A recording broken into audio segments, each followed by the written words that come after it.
Hello everyone and welcome to Life Cycle Strategic Plan for Invirase, Sakvinavir, Part 8, Sales Strategy and Managed Markets. My name is Miroslav Mishanovic, Bachelor of Pharmacy student.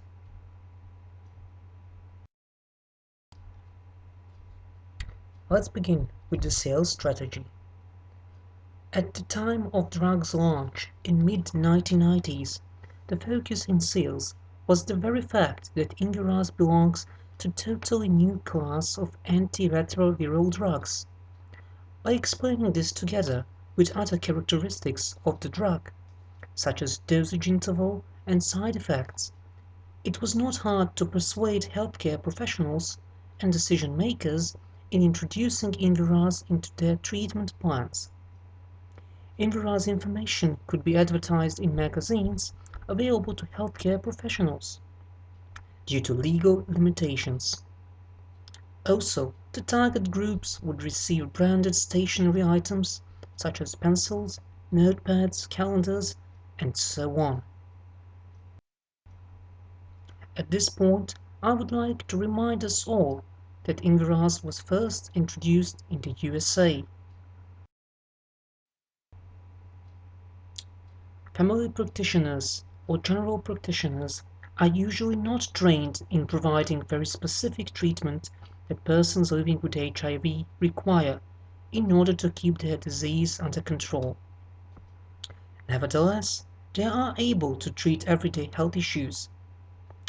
Therefore, infectious disease specialists are those who provide specific care to persons living with HIV as well as follow their disease throughout the years.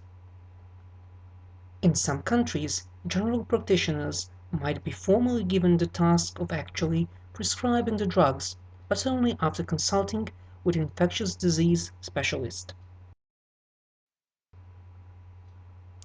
As previously discussed, it is no wonder that hospitals are the target healthcare institutions in which the sales and use of Invirase should be propagated.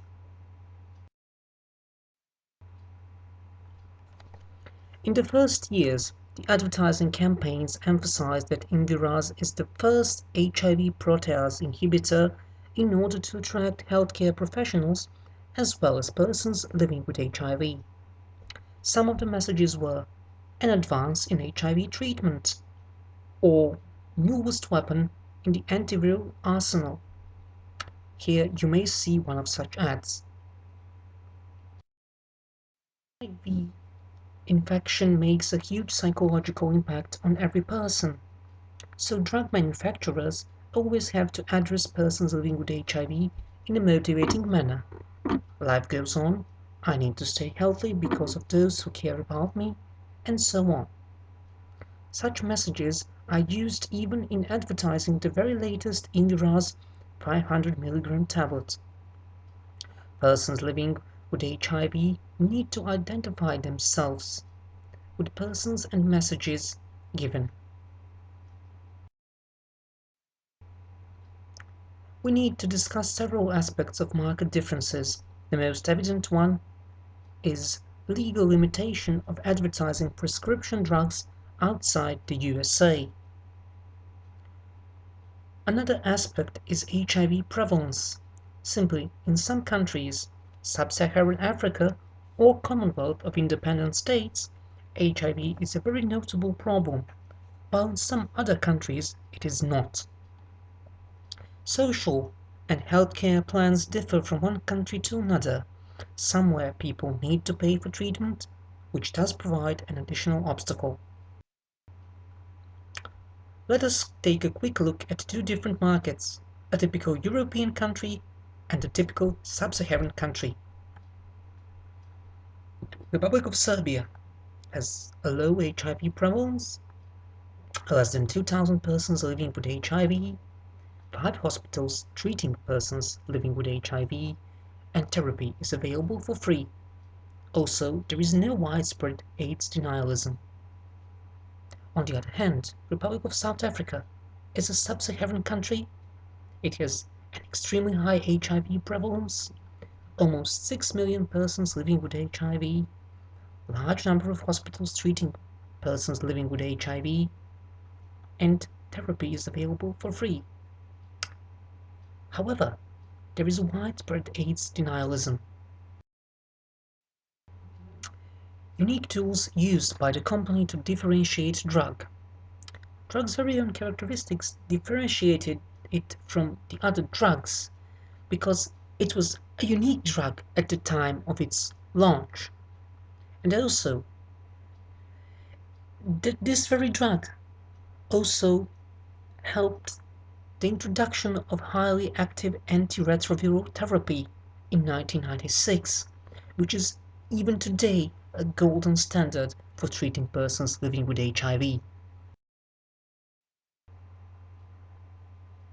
Innovative uses of social media or technology. There are vast possibilities to communicate with patients via social networks such as Facebook or Twitter. Social network profiles will be opened from the United States due to current legal limitations to advertise prescription drugs to patients in other countries.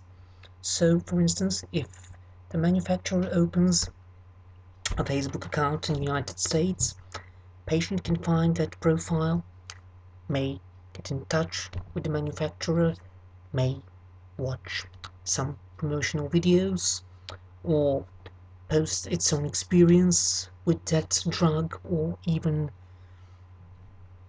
interact with other patients currently on that therapy. What is the stage of the life of the product? Well, Invirase was introduced in 1996, and later on in 2003 there was a new formulation of 500 milligrams. So we are talking about 10 and almost 20 years on the market. Stage of the life of the product is commercialization, which is actually the last phase in drug development. In year 2013, Invirase is no longer used frequently in developed countries due to discovery of new protease inhibitors, so there is a decline in its sales. However, in low and medium income countries, it is still widely used. Thank you for your attention.